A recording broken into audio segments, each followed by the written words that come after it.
ಈಗ ಯಾರನ್ನೇ ಮದುವೆ ಆಗೋದಿತ್ತು ಅಂದ್ರೂ ಕೂಡ ಒಂದು ಡೌಟ್ ಇರುತ್ತೆ ಕಿ ಎಲ್ಲ ಮಾಡ್ಬೋದಾ ಇವರು, ಆಗುತ್ತಾ, ಆ ಥರ ಒಂದು ಡೌಟ್ ಇರುತ್ತೆ.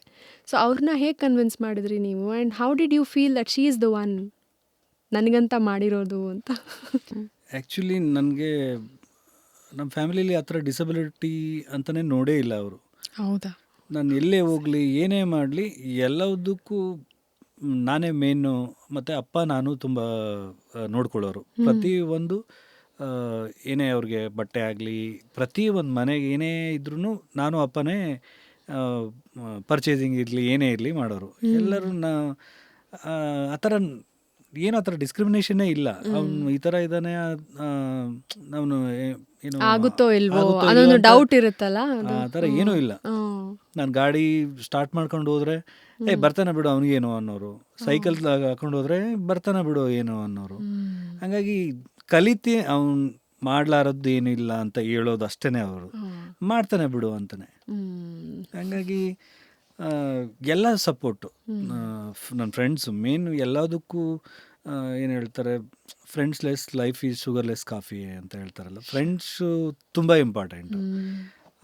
ಅವರು ಏನು ಬೂಸ್ಟು ನಮಗೆ ಕೊಡ್ತಾರೋ ಅದು ನಮಗೆ ಎಲ್ಲೋ ತಗೊಂಡೋಗುತ್ತೆ. ಅದು ಮಾತ್ರ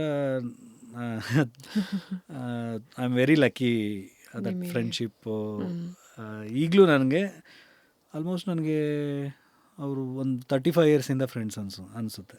ಹೌದ್ರಾ? ಈಗಲೂ ಅವ್ರ family, not only him, total family, ಪ್ರತಿಯೊಂದಕ್ಕೂ ಅವ್ರ ಮನೆಗೆ ಏನೇ ಇರಲಿ ಒಂದು ಇನ್ವಿಟೇಷನ್ ಅಂತೂ ನನಗಂತೂ ಇದ್ದೇ ಇರುತ್ತೆ.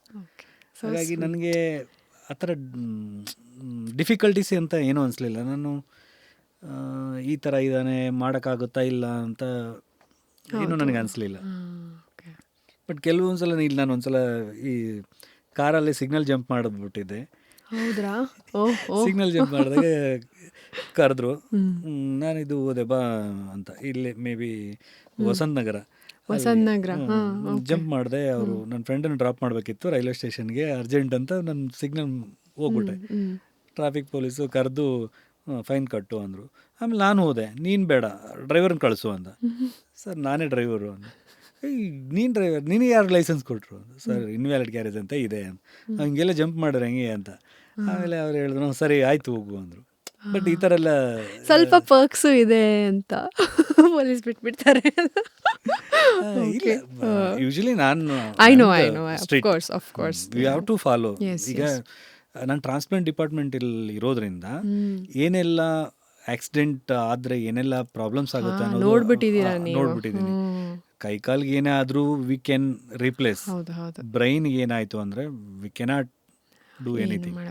ಇಟ್ಸ್ ಲೈಕ್ ಐಸ್ ಒಂದ್ಸಲ ಕರೀತು ಅಂದಮೇಲೆ ಅಷ್ಟೇ. ಬಟ್ ಹಾಗಾಗಿ ಅದೊಂದು ಸ್ವಲ್ಪ ಗೊತ್ತಿದೆ. ಸೂಪರ್. ಸೊ ನಿಮ್ಮ ಅರ್ಧಾಂಗಿ ಬಗ್ಗೆ ಹೇಳಿ ಸರ್. ಆ್ಯಕ್ಚುಲಿ ನಮ್ಮ ಮಾವ ಅವರು ನೋಡಿದ್ದು. ನಾನು ಈ ಥರ ಎಲ್ಲ ಕ್ವಾಲಿಫೈಡು ಅಂತ ಹೇಳಿದಾಗ ಅವರು ಏನೂ ಹೇಳಲಿಲ್ಲ. Okay, ಓದಿದ್ದಾರೆ, well educated,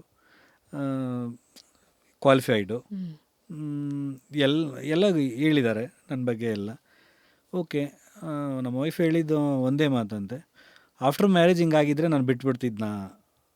how sweet, so touching. ಹಾಗಾಗಿ ನನಗೂ ಅವ್ರಿಗೂ ಆ ಥರ ಏನೂ ಇದೇ ಇಲ್ಲ. ಫುಲ್ ಏನು ಅಡ್ಡ ಬಂದಿಲ್ಲ. ಅದು ಎಂದು ಲಿಮಿಟೇಷನ್ಸ್ ಅಂತ ಅನಿಸಿಲ್ಲ. ಏನೂ ಇಲ್ಲ. ಜಾಸ್ತಿ ಲಿಮಿಟೆಡ್. ಅವ್ರೇನು ಎಲ್ಲಾದರೂ ಹೋದ್ರೆ ಪ್ರತಿಯೊಂದು ಎಲ್ಲ ನಾನೇ ತಂದುಬಿಡೋದು. ಫೋನ್ ಮಾಡಿ ಹೇಳ್ತಾರೆ ಅದು ತೊಗೊಂಬ ಇದು ಫುಲ್ ಎಲ್ಲ ಮ್ಯಾನೇಜ್ದೆಲ್ಲ ನಂದೇನೆ. ಹೌದ್ರಾ? ಅವ್ರೇನು ತಲೆ ಕೆಡಿಸ್ಕೊಳ್ಳಲ್ಲ. ಈ ಥರ ಇದ್ದಾರೆ ಹಂಗೆ. ಈವನ್ ನನ್ನ ವರ್ಕ್ ಪ್ಲೇಸಲ್ಲೂ ಅಷ್ಟೇ, ನಾನು ಲಿಫ್ಟ್ ಯೂಸ್ ಮಾಡಲ್ಲ. ಸ್ಟೇರ್ಸ್ ಯೂಸ್ ಮಾಡ್ತೀರಾ ಸರ್? ಸರ್ ಹೆಂಗೆ ಸರ್? ನಮ್ಮನ್ನೆಲ್ಲ ತುಂಬ ಇದು ಮಾಡ್ತಿದ್ದೀರಾ ಸರ್ ನೀವು. ನಮ್ಮ ಡಾಕ್ಟರ್ ಅವರೆಲ್ಲ ಹೇಳೋದು, ಬಾರು ಲಿಫ್ಟಲ್ಲಿ ಬಾರು ಅಂದರೆ, ಸರ್ ಈಗ ನಾನು ಲಿಫ್ಟಲ್ಲಿ ಕಾದ್ರೆ 5 ನಿಮಿಷ ಬೇಕು, ಅಲ್ಲಿ ಟೈಮ್ ಆಗುತ್ತೆ, ಟೈಮ್ ಆಗೋಗ್ಬಿಡುತ್ತಲ್ಲ. ಅವರೆಲ್ಲ ಹೇಳೋರು ನಮ್ಮ ಹಾಸ್ಪಿಟ್ಲಲ್ಲಿ ಲಿಫ್ಟ್ ಯೂಸ್ ಮಾಡ್ದಿರೋದಂದ್ರೆ ಅವನೊಬ್ಬನೇ ನೋಡಿ ಅಂತ. ಎಷ್ಟು ಸರ್ ಸ್ಟ್ರೆಂತು ನಿಮಗೆ.